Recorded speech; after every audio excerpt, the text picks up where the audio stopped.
Olá, povo de Deus! Estamos começando a nossa live desta noite. É um prazer ter você aqui comigo. Vão entrando, vão marcando com quem está entrando, vão convidando. Eu vou só aumentar.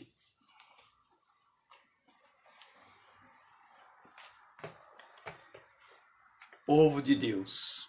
Por que povo de Deus? Porque Ele é o nosso Deus, e nós, povo do seu pasto, e povo que Ele pastoreia. Nós somos ovelhas de suas mãos e rebanho sob os seus cuidados.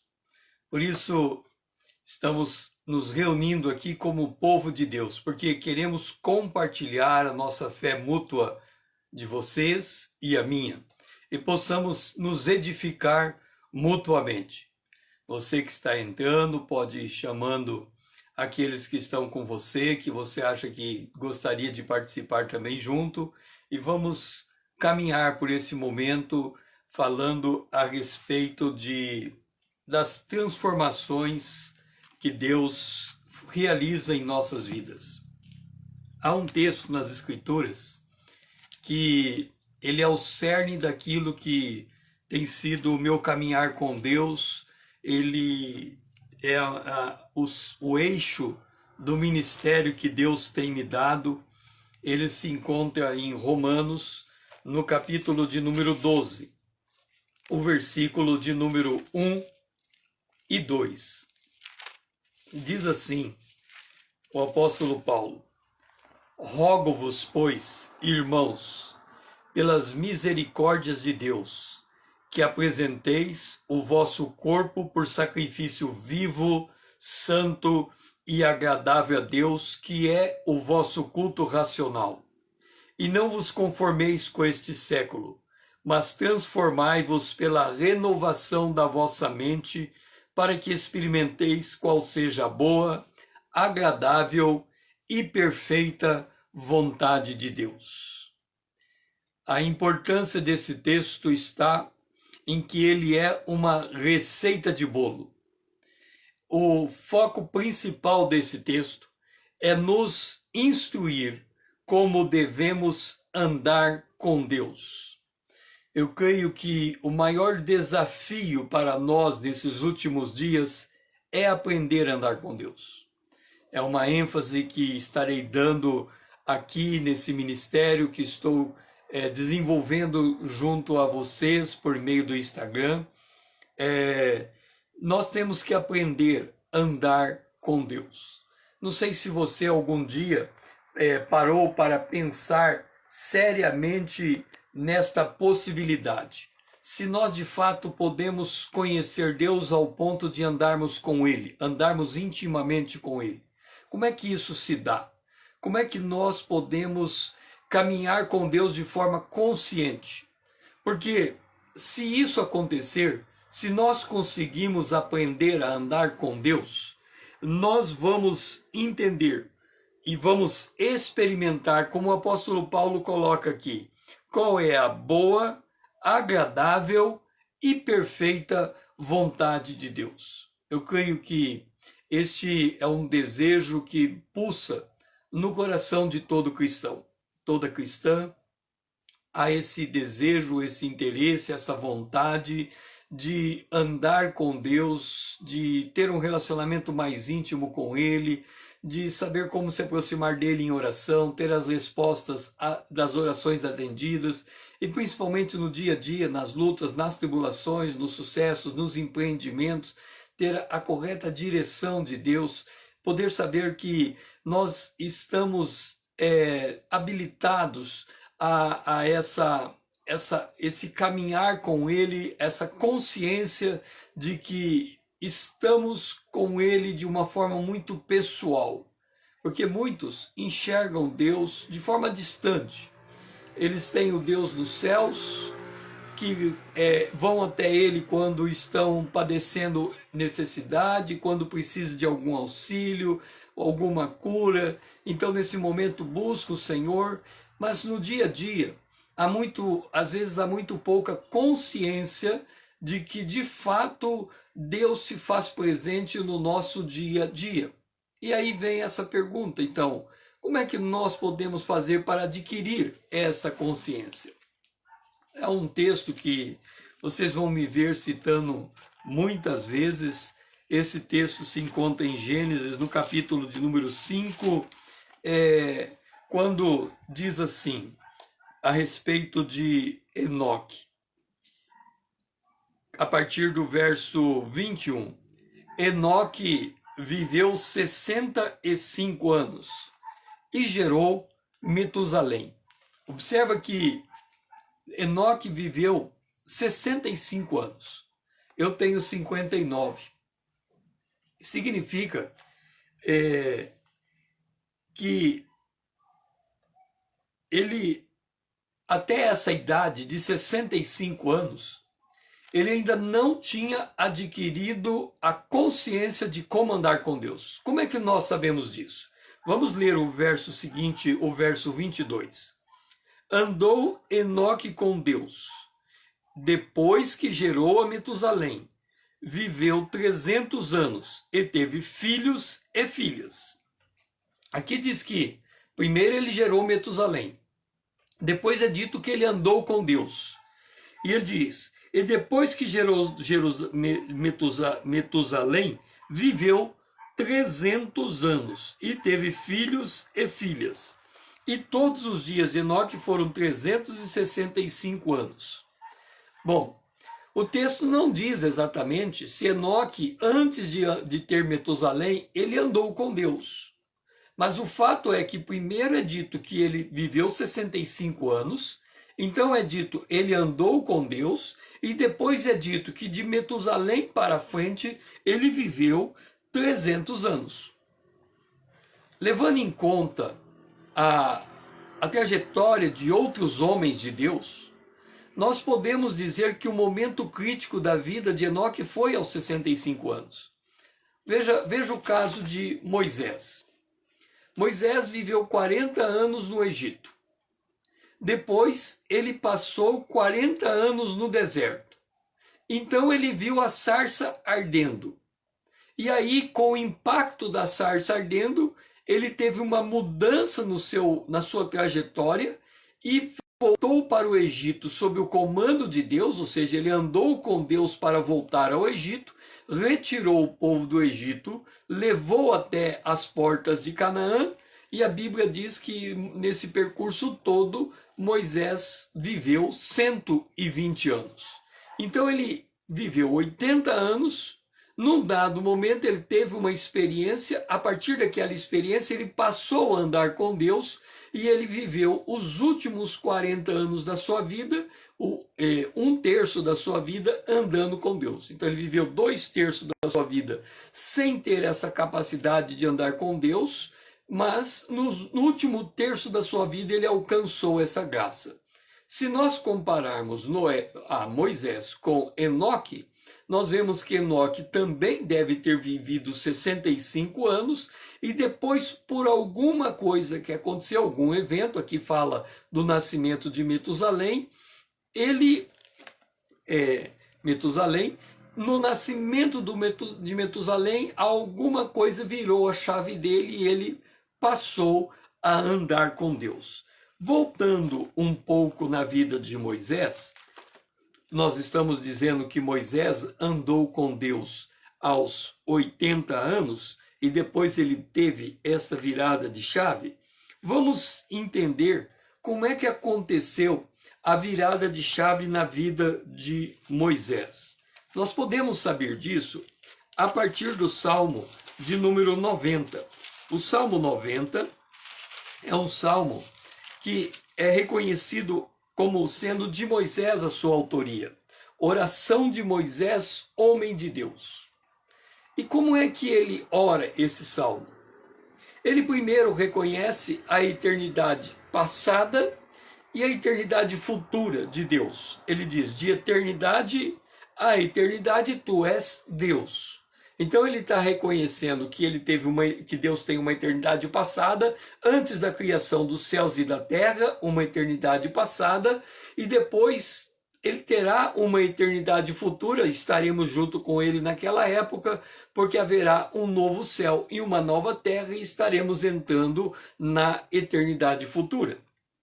E aí ele vem e começa: tu reduzes ao homem ao pó. Tu o arrasta nas torrentes, são como um sono, como a relva que floresce de madrugada. De madrugada viceja, floresce, à tarde murcha e seca. Pois somos consumidos pela tua ira e pelo teu furor conturbados. Então, ele está comparando a sua vida a uma planta. E ele diz assim: a planta nasce e ao final do dia morre. Então, se ele comparou Deus com a eternidade, ele olha para a sua existência e enxerga ela como um tiquitinho de tempo, uma coisa que passa muito rápido. Ele diz assim: os dias das nossas vidas, pois todos os nossos dias se passam na tua ira, acabam-se os nossos anos como um breve pensamento. Se nós colocamos a eternidade como grande referencial de tempo, a nossa vida é absolutamente insignificante. O detalhe é que, quando Moisés escreveu isto, ele estava com aproximadamente 80 anos. Como que sabemos? Ele diz assim: pois os dias da nossa vida sobem a 70 anos, ou, em havendo vigor, a 80 anos. Nesse caso, o melhor deles é canseira e enfado, porque tudo passa rapidamente e nós voamos.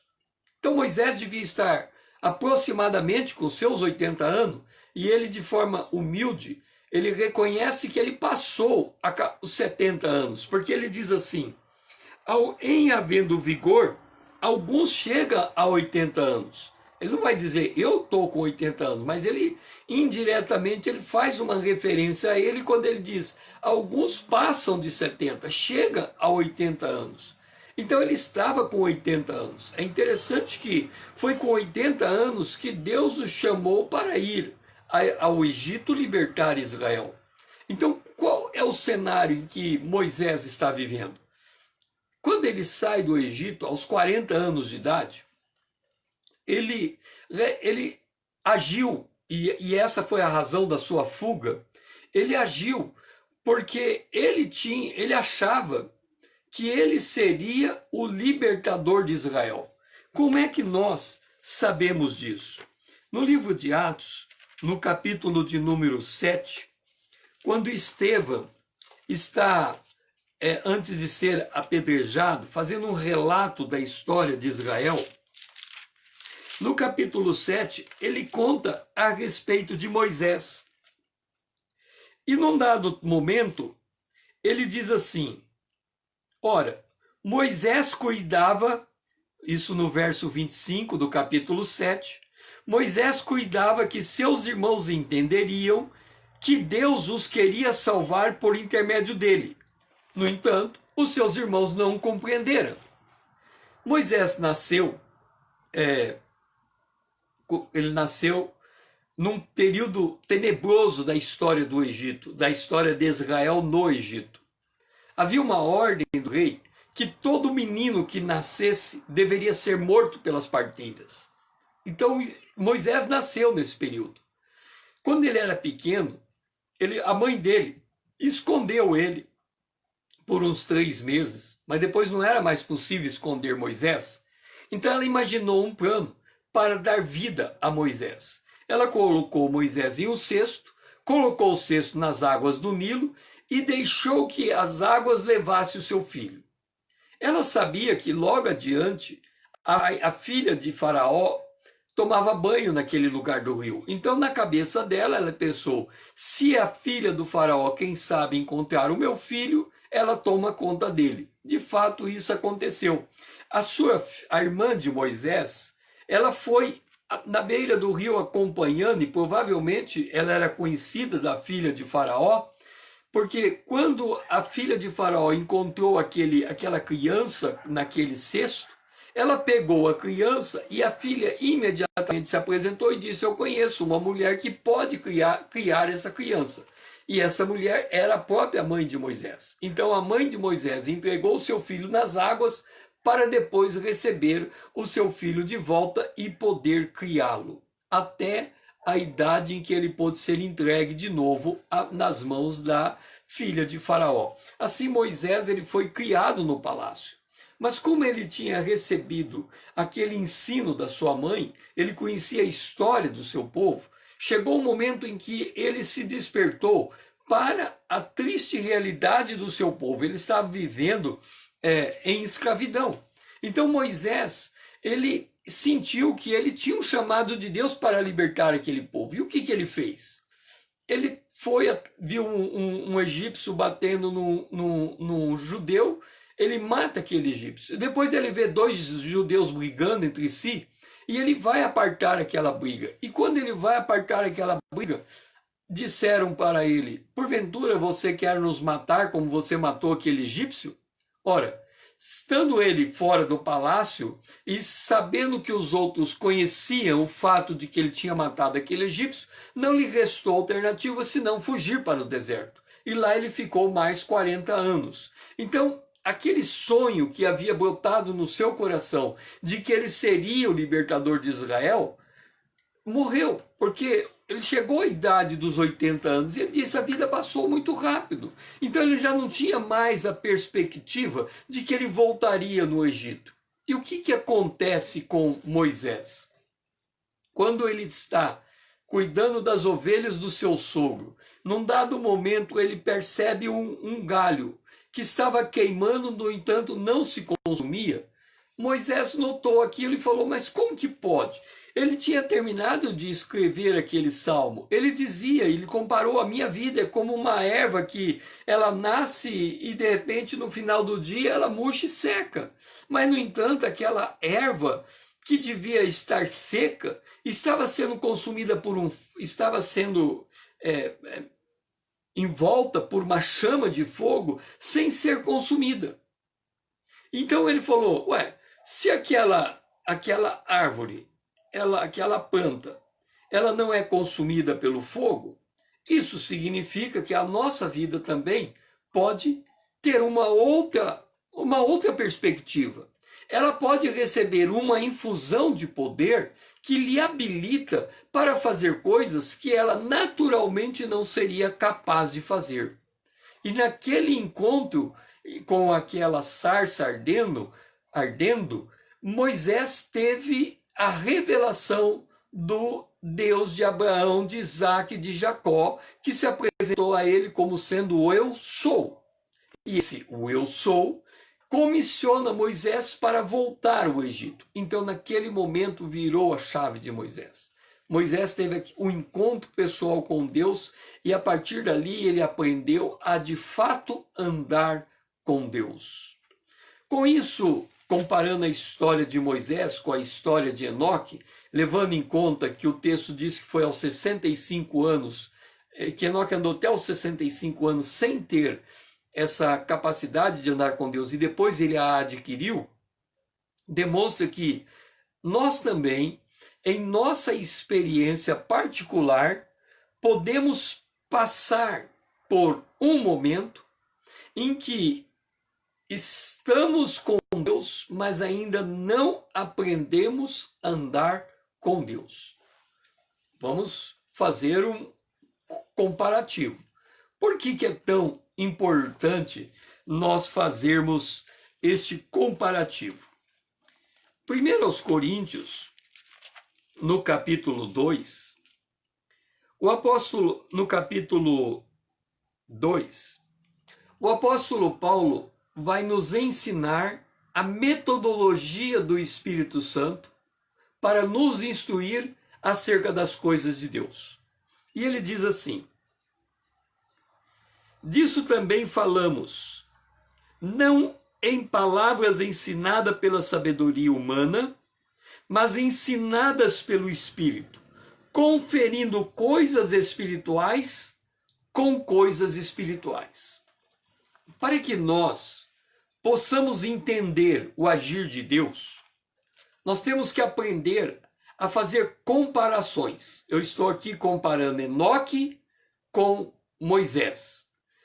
A história de Enoque é contada de forma muito sintética, muito resumida. Não temos como extrair elemento substancioso daquela história. Apenas diz, Enoque andou com Deus. Há algum indício de que ele passou a andar com Deus a partir de um determinado ponto da sua vida. Então nós temos dois pontos importantes naquele texto que lemos. Primeiro, Enoque andou com Deus. E segundo, Enoque passou a andar com Deus a partir de um determinado ponto da sua vida. É o que sabemos de Enoque. Quando nós vamos a Moisés, nós vemos que Moisés andou com Deus e vemos que Moisés teve um determinado ponto da sua vida que ele não andava com Deus, até o momento em que houve a virada de chave. E nós estamos pontuando essa virada de chave quando a sarça ardeu. No entanto, em que pese o fato de que foi daquele ponto em diante que ele andou com Deus, 40 anos antes, ele sabia ter um chamado de Deus para fazer exatamente aquilo que Deus o chamou para fazer com 80 anos de idade. Então nós podemos dizer que Moisés teve uma vida natural por 40 anos, entendeu ter uma chamada de Deus por 40 anos e aprendeu a andar com Deus nos últimos 40 anos. 40, 40, 40. 40 como homem natural, 40 como homem espiritual chamado por Deus e 40 como homem pragmático que anda com Deus. Ok. Então, na vida de Enoque, nós temos dois momentos. Antes, o homem natural, depois, o homem espiritual. Nesse período de 65 anos, pode ter um intervalo de tempo que há uma equiparação entre o que Enoque fez e o que Noé começou a fazer. Volte um pouco o rolo. Voltamos aqui em Coríntios. Paulo ensina que devemos comparar coisas espirituais com coisas espirituais. Eu faço uma pergunta para você. Qual é a coisa material mais espiritual que existe no planeta Terra no dia de hoje? Qual é a coisa material mais espiritual que existe no planeta Terra no dia de hoje? Por certo, você poderia responder: a Bíblia, a palavra de Deus. A Bíblia é um livro material, nós podemos pegar, nós podemos folhear, nós podemos ler, nós podemos aprofundar a nossa leitura, fazer diversas leituras dentro de leituras para compreender o significado dessa palavra, mas ela é uma palavra que tem um registro material. No entanto, os que conhecem o valor desta palavra sabem que os homens de Deus escreveram esse livro inspirados pelo Espírito de Deus. Portanto, esse livro é um livro inerrante. Ele é a própria palavra de Deus. Este é o sentido espiritual desse livro. É uma coisa material que tem um valor altamente, eminentemente espiritual. Aí vem a segunda pergunta. Qual é a segunda coisa material mais espiritual que existe depois da Bíblia? Qual é a coisa material mais espiritual que existe depois da Bíblia? Eu creio que você me responderia: aquele que nasceu de novo, porque ele é templo do Espírito Santo de Deus. Então, apesar de eu ser absolutamente material, eu tenho um corpo, habita dentro de mim o Espírito de Deus, o que me torna profundamente espiritual. O que o apóstolo Paulo fala? Eu tenho que comparar coisa espiritual com coisa espiritual. Portanto, eu tenho que comparar a minha vida com a Bíblia. E dentro da Bíblia, eu tenho que comparar a vida de um homem de Deus com a vida de outro homem de Deus, com um personagem bíblico com outro personagem bíblico, para que por meio do contraste desta comparação, eu possa extrair os ensinamentos que misture, comparando a minha vida com a Bíblia e a Bíblia com a minha vida, eu possa entender como é que eu começo, que eu aprendo a andar com Deus e fazer essa virada de chave da mesma maneira como Enoque fez e como Moisés fez. Então, Nós estamos aqui, nesse sentido, para entendermos como é que se pode fazer uma virada de chave desta natureza. Nós precisamos entender isso. Isso é algo extremamente importante. É por isso que eu volto aos Romanos no capítulo 12. Porque eu entendo que Romanos capítulo 12, ele nos dá a receita de como essa virada de chave acontece. Porque ao final do texto ele diz que em acontecer dessa virada de chave, nós vamos experimentar qual é a boa, perfeita, agradável e perfeita vontade de Deus. A vontade de Deus qual é? Ele disse a Moisés, quando ele entregou o modelo do tabernáculo, ele disse: construa-me um tabernáculo porque eu quero habitar no meio de vocês. Nós somos o templo do Espírito Santo, o santuário de Deus. Nós somos um tabernáculo vivente. Se o objetivo de Deus com o tabernáculo é habitar no meio do seu povo, então o objetivo de Deus é andar conosco no nosso dia a dia. Que nós possamos ter essa capacidade de interagir com Deus no nosso dia a dia. E quando falamos em andar com Deus, Enoque andou com Deus e Deus o tomou para si, nós estamos falando de um andar com Deus consciente. Porque inconscientemente nós sabemos que somos filhos de Deus, nós sabemos que Deus cuida de nós sabemos de que quem crê em Jesus já tem a vida eterna, ainda que morra, viverá. Nós cremos que a salvação não depende efetivamente de nenhuma obra que nós fazemos. Nós somos salvos por meio da graça, mediante a fé. Isso não vem de nós, é dom de Deus. Por outro lado, nós sabemos que Deus busca os verdadeiros adoradores que adorem em espírito e em verdade. E aqui nós temos que fazer um parêntese. Porque, geralmente, quando a gente cita esse versículo, que Deus busca os verdadeiros adoradores que o adorem em espírito e em verdade, geralmente nós pronunciamos esta palavra ao cristão. O pastor está num culto, a igreja está lotada, as pessoas que estão ali, na sua maioria, são salvos, chegou o momento da adoração, e antes de iniciar o momento de adoração, do louvor, do cântico, o pastor ou quem está ali conduzindo o canto diz assim: temos que adorar a Deus em espírito e em verdade. Deixa eu te colocar uma vírgula aqui. É fato que nós temos que adorar a Deus em verdade, mas é fato também que todo aquele que é filho de Deus, ele já é por natureza um adorador. Quando Jesus disse, Deus busca aqueles que o adorem em espírito, todo nascido de novo, ele adquire um espírito. Como é que nós sabemos disso? Nós vamos lá em Ezequiel, no capítulo de número 36, nos últimos versículos de Ezequiel, capítulo 36, o texto, Ezequiel fala da promessa de Deus do novo nascimento que se aplica à igreja. E ele diz: dar-vos-ei coração novo e porei dentro de vós espírito novo. Tirarei de vós o coração de pedra e vos darei coração de carne. Porei dentro de vós o meu espírito. Quando nós nascemos de novo, a primeira coisa que acontece conosco é que nós somos justificados em Cristo Jesus. Por sermos declarados justos, nós instantaneamente somos declarados santos. Essa declaração é uma declaração judicial, jurídica, a nosso respeito.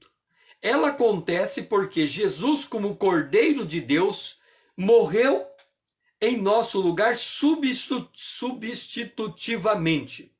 Portanto, a ira de Deus foi descarregada em cima de Jesus, a ira que nos era destinada foi descarregada em cima de Jesus, E como ele morreu efetivamente no nosso lugar, todo o castigo que nos era devido foi pago por ele. E ao ressuscitar, a sua ressurreição nos justifica diante de Deus. Então somos instantaneamente declarados justos e santos, independente de qualquer coisa que nos pertença, daquilo que somos, daquilo que fazemos, qualquer coisa que diz respeito a nós. É algo que Cristo fez. No entanto, no mesmo instante em que somos justificados, nós somos regenerados. Isso significa que nós nascemos de novo. Então nós somos justificados e regenerados instantaneamente.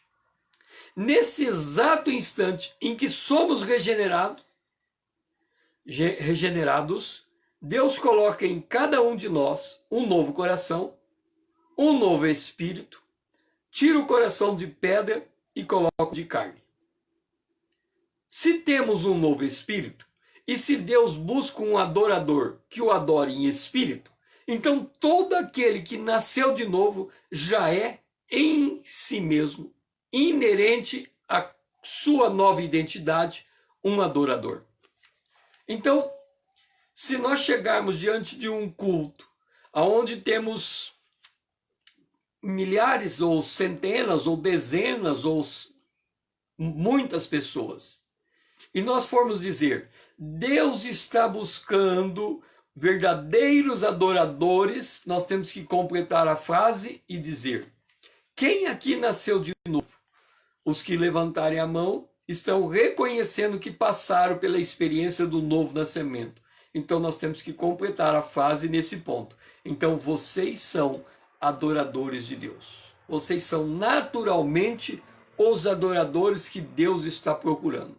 Poderíamos dizer, dê um passo à frente agora. Então aqueles que receberam Jesus deram um passo à frente. Os que ficaram ainda não passaram pela experiência do novo nascimento. Eles podem passar num piscar de olhos.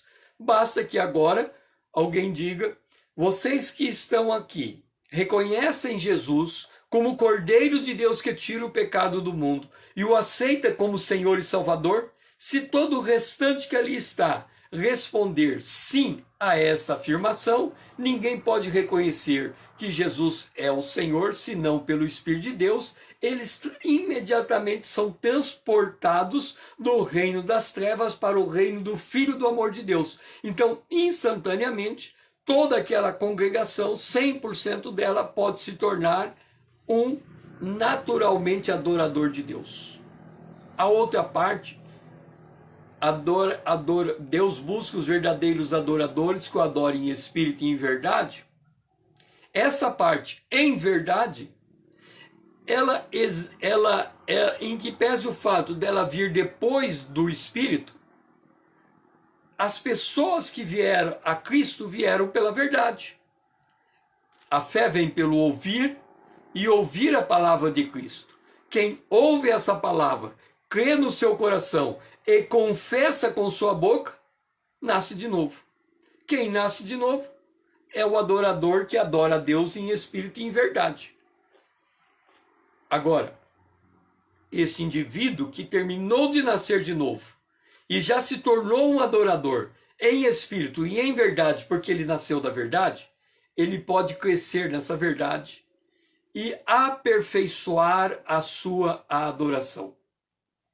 A diferença entre o mais experiente adorador e o menor e mais iniciante dos adoradores é só na grandeza da capacidade de ampliar a sua concepção da verdade e introgenar essa verdade em sua vida.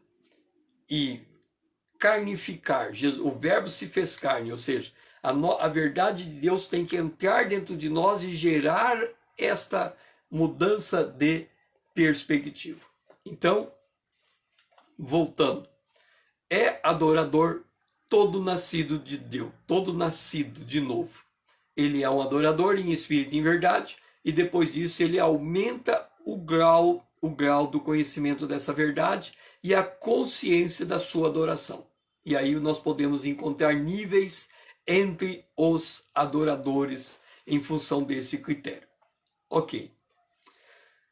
Rebobinando, nós somos adoradores de Deus, por natureza. Agora, num dado momento, essa adoração, ela se torna uma adoração voluntária. O que é uma adoração voluntária? O apóstolo Paulo, voltando lá em Romanos, capítulo 12, depois de ele escrever todo o livro de Romanos, do capítulo 1 até o capítulo 11, ele chega no capítulo 12 e diz assim: rogo-vos, irmãos, pela misericórdia de Deus. Por que que ele está fazendo esse pleito? Por que que ele está fazendo esse rogo? Por que que ele está pedindo desta forma? Ele está dizendo, lembra lá no capítulo 1, quando ele diz assim, eu quero compartilhar um dom que eu recebi da parte de Deus? Lembra que um dia Paulo disse assim, seja meus imitadores como eu sou de Cristo? Lembra que um dia ele disse, já não vivo eu, Cristo vive em mim, a vida que agora vivo, vivo na fé do Filho de Deus que muito amou e assim mesmo se entregou por mim? Então Paulo tinha muita clareza de que ele andava com Deus. Ele sabia como fazer isso. E quando ele escreve a carta aos Romanos, do 1 ao capítulo 1 ao capítulo 11, e ele chega no 12, ele diz, depois de tudo isso que eu falei, será que dá para vocês tomarem consciência de quem vocês são em Cristo Jesus e passar a andar em conformidade com essa consciência? É por isso que ele diz, eu rogo que vocês andem com Deus. Eu rogo que vocês andem com Deus.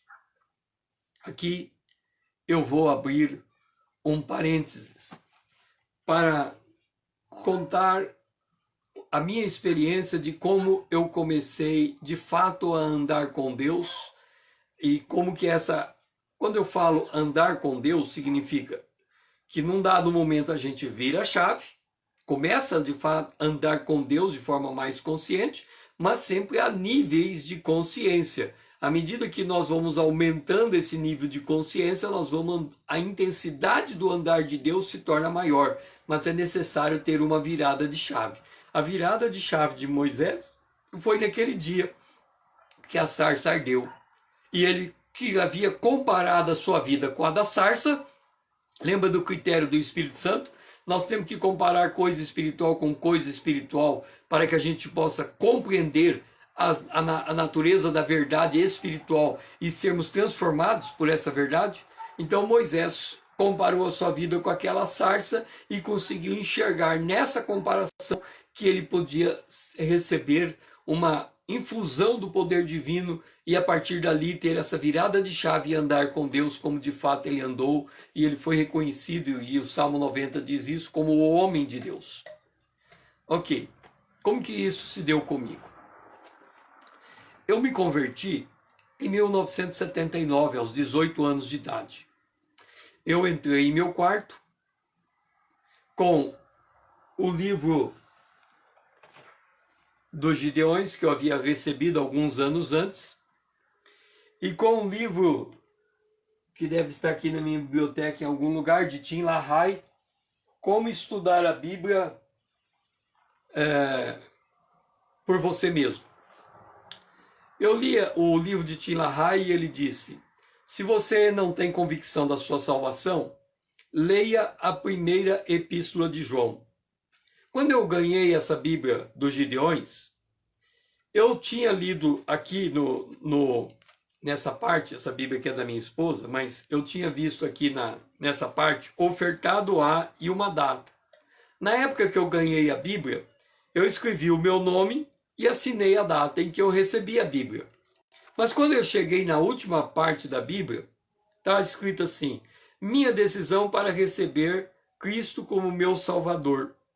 Eu li a confissão e disse assim para mim mesmo naquela época em que eu li pela primeira vez essa confissão: eu acho que eu não tenho que aceitar Jesus como meu Salvador e Senhor. Por que eu tenho que fazer essa oração? Eu não vejo sentido algum fazer esta oração.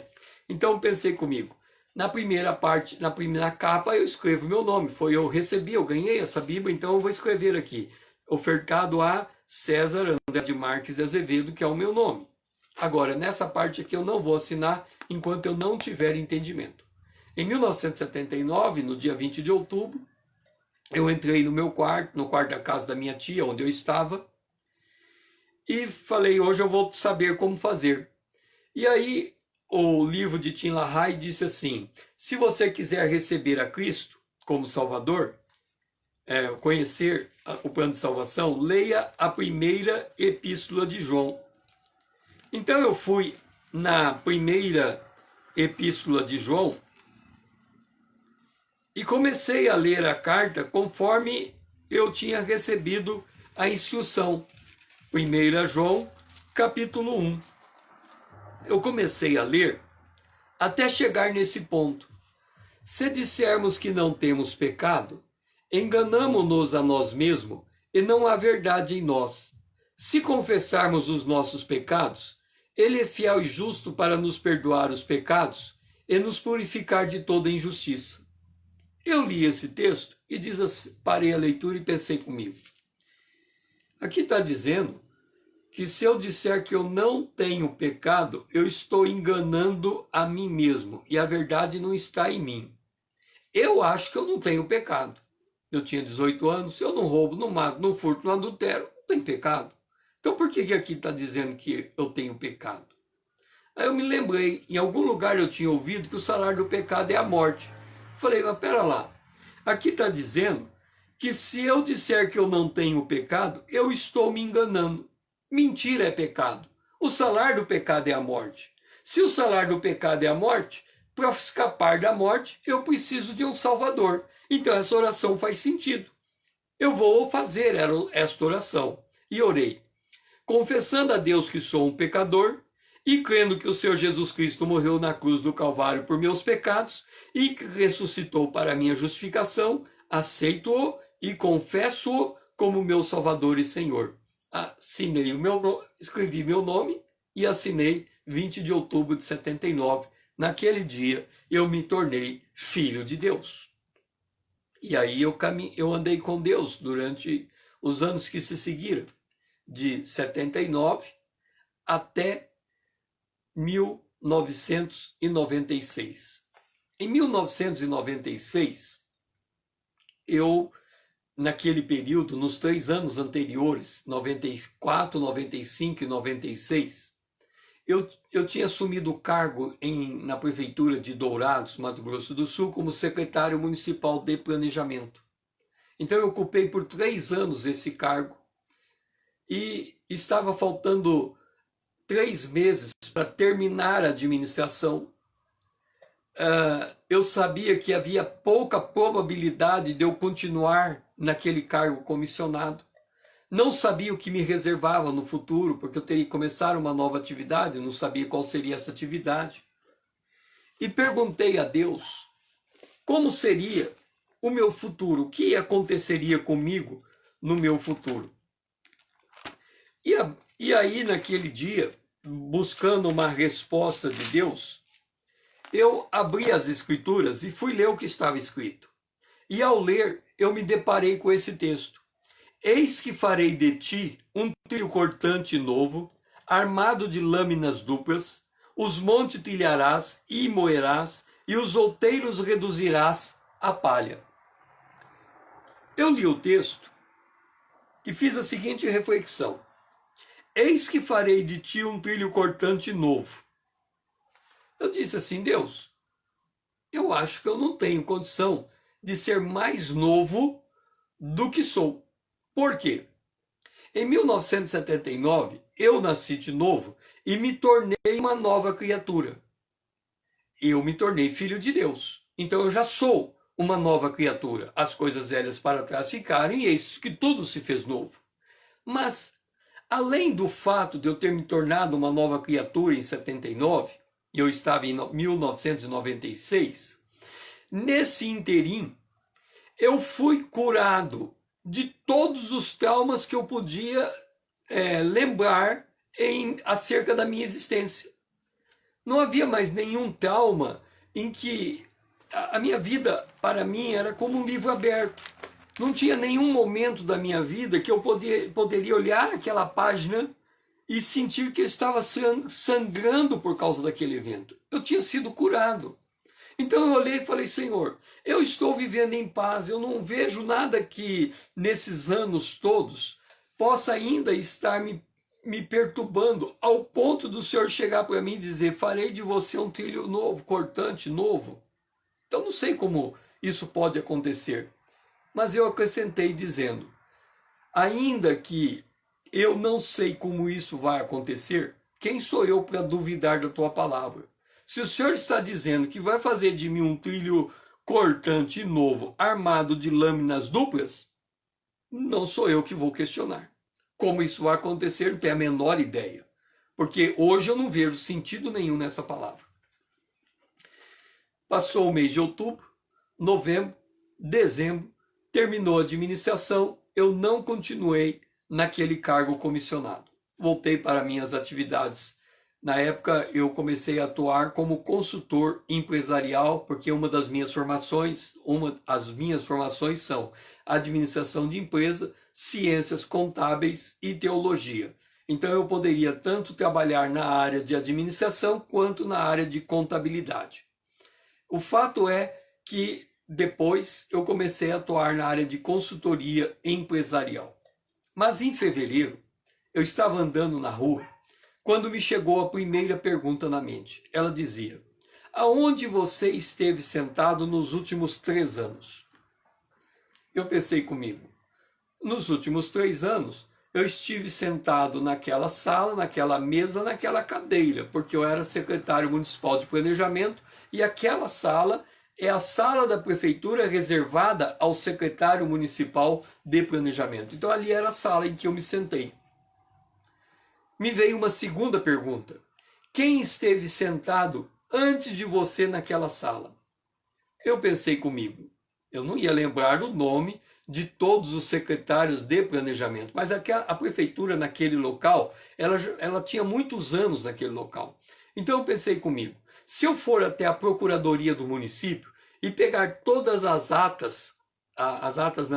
todas as portarias, eu vou encontrar o nome de todos os secretários de planejamento que estiveram sentados naquela sala, porque aquela sala sempre foi a sala do secretário de planejamento. Aí eu me lembrei de um detalhe. Em 1969, por aí, o meu pai sentou naquela sala. Na época, ele foi o secretário-geral da prefeitura. Aí eu não queria ouvir a terceira pergunta, né? Porque imagina, se na segunda pergunta eu encontro a figura do meu pai, o que vai acontecer com a terceira pergunta? Eu não queria saber a terceira pergunta. Mas me veio a terceira pergunta. A terceira pergunta foi, você quer ser a imagem conforme a semelhança do teu pai, ou você quer ser a imagem conforme a minha semelhança? Aí eu parei, olhei para trás e me lembrei. Meu pai sempre foi um homem probo, um homem reconhecido pela sua honestidade. Então pensei comigo, quando eu era secretário, que eu tinha que ser como ele. Então quando eu tinha que tomar uma decisão, eu pensava assim, se meu pai estivesse no meu lugar, o que é que ele faria? Ele faria isso. Então eu tomava aquela decisão de acordo com aquilo que eu imaginava que seria a decisão do meu pai, porque eu tinha ele até aquele instante como meu referencial, alguém que eu deveria imitar. Agora Deus estava dizendo que Deus tinha que ser o meu referencial e não mais o meu pai. E eu tinha notado uma coisa. Quando a gente toma uma decisão baseado no referencial de uma outra pessoa, no meu caso, baseado no meu pai, você pensa assim, se meu pai estivesse aqui, como é que ele faria? Bom, como ele é honesto, ele tomaria a decisão nesta e nessa decisão, nessa direção. Então é assim que eu vou fazer, desta e dessa forma. Só que quando a pessoa toma a sua própria decisão, ela toma a decisão não porque ela vê o outro tomando, mas porque ela analisa uma série de circunstâncias, de requisitos, de princípios, e com base naqueles princípios que ela tem internalizada dentro dela, ela toma a decisão e sustenta a decisão. E ali era meu ponto de fraqueza, porque eu tinha dificuldade de sustentar a decisão que eu tomava. Como que acontecia isso? Você sabe que na estrutura de uma prefeitura, temos o prefeito, o segundo escalão é formado pelos secretários municipais. Então você tem o secretário de Fazenda, de Planejamento, de Administração, de Saúde, de Educação. Todos eles estão no mesmo nível de autoridade e eles se reportam ao prefeito. Então, como eu era secretário de Planejamento, eu deveria reportar ao prefeito.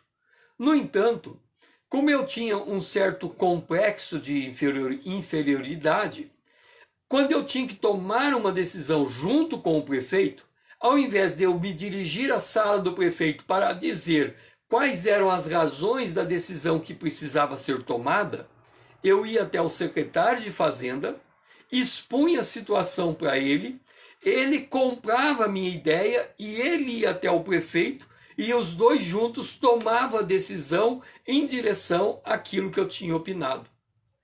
Eu deveria ter ido ao prefeito, mas eu não ia. Eu fazia por intermédio como se eu fosse subordinado do outro secretário. Então, era essa a diferença. Eu tomava a decisão que eu tinha que tomar, mas eu tinha dificuldade de sustentar essa decisão porque ela nascia baseado na imagem que eu tinha do meu pai e não naquilo que era construído dentro de mim. Então, quando eu fiz essa reflexão, eu disse ao Senhor, eu quero ser não a imagem do meu pai, mas a tua imagem conforme a tua semelhança. Naquele dia, eu virei a chave da minha vida para andar com Deus. O fato é que eu não entendi isso depois de ter tomado a decisão. Na verdade, eu fui entender a decisão, os efeitos da decisão que eu havia tomado 5 anos depois. Também no dia que eu aceitei Jesus como meu Salvador, como eu não ouvi nenhum pregador falando comigo, eu recebi aquela Bíblia dos Gideões e por meio daquela Bíblia, lendo aquela oração, e mais aquele livro que eu havia encontrado, por esses dois mecanismos eu havia tomado a decisão de receber Jesus como Salvador. Quando eu saí do meu quarto, eu achei que nada tinha mudado. Eu fui descobrir isso um ano depois. Aquela decisão que eu tomei em 1996, eu só fui descobrir o impacto que ela causou na minha vida a partir dos anos de 2002 em diante. Então tem 96, 97. 97 eu tomei a decisão, 97, 98, 99, 2000, 2001, 2002. São 5 anos. Então 5 anos levaram 5 anos para que eu entendesse o que Deus tinha falado comigo.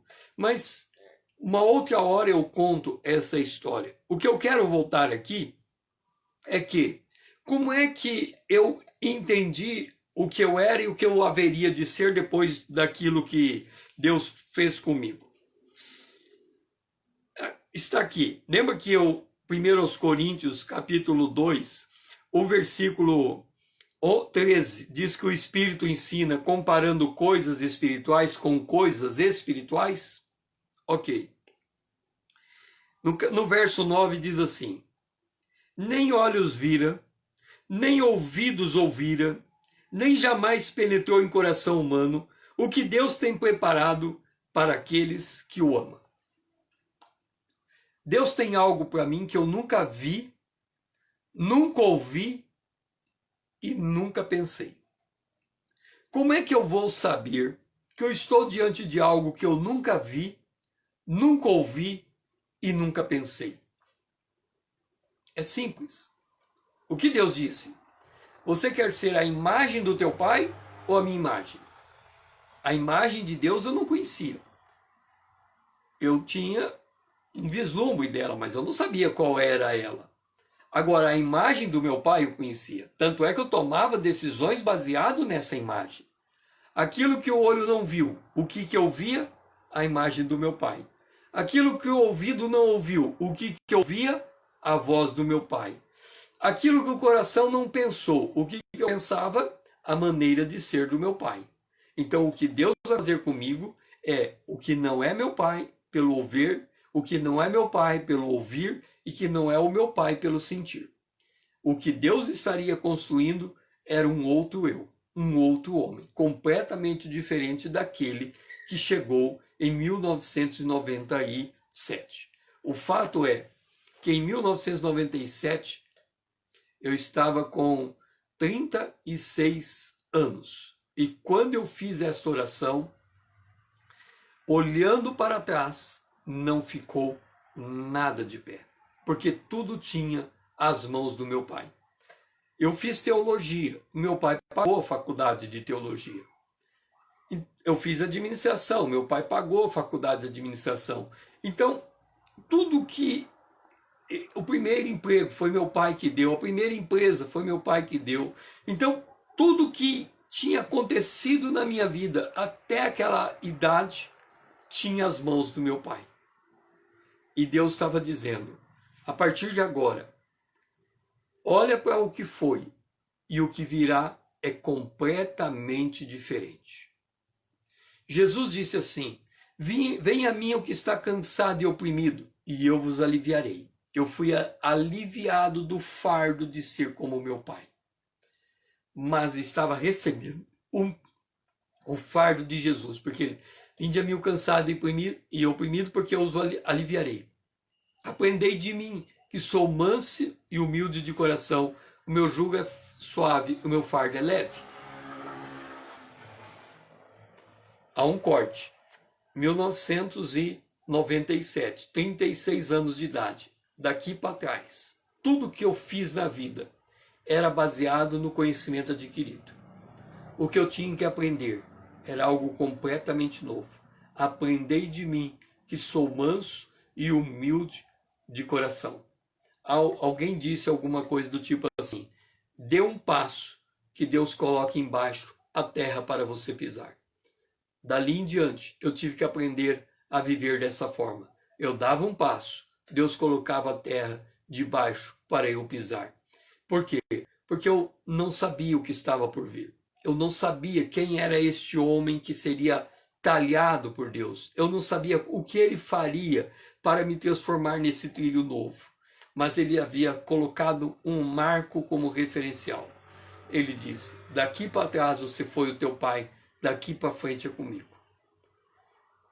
Esse andar com Deus é o que desejo compartilhar nas interações que eu estou tendo com você, para que você também de alguma forma possa identificar essa forma de Deus agir e permitir que Ele também faça com que você tenha a mesma experiência que Moisés teve naquela sarça que ardeu.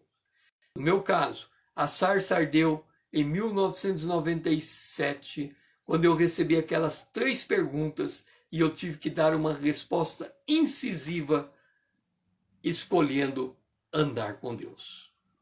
E você também pode, quem sabe, discernir primeiro esta necessidade, essa